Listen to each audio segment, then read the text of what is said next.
The U.S. House approved this week a measure that would require anyone registering to vote to provide documentary proof of citizenship.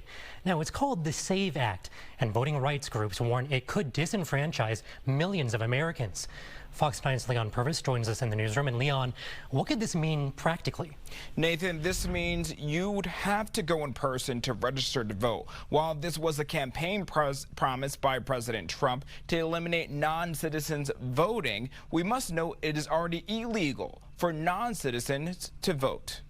This is critical to improving the integrity of our elections and also the trust that American citizens need to have in our electoral process. The Trump administration pushing legislation that would require anyone trying to register to vote to provide proof of U.S. citizenship.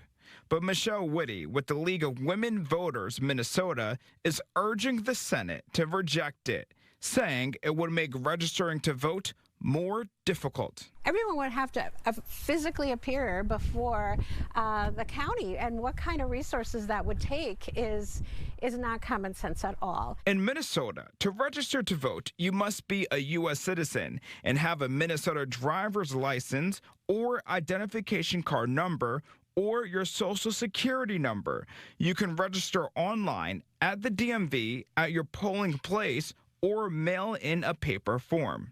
But under the SAVE Act, you'd have to register to vote in person at your county office. The name on your photo ID or passport has to match your birth certificate or military ID that lists your birthplace.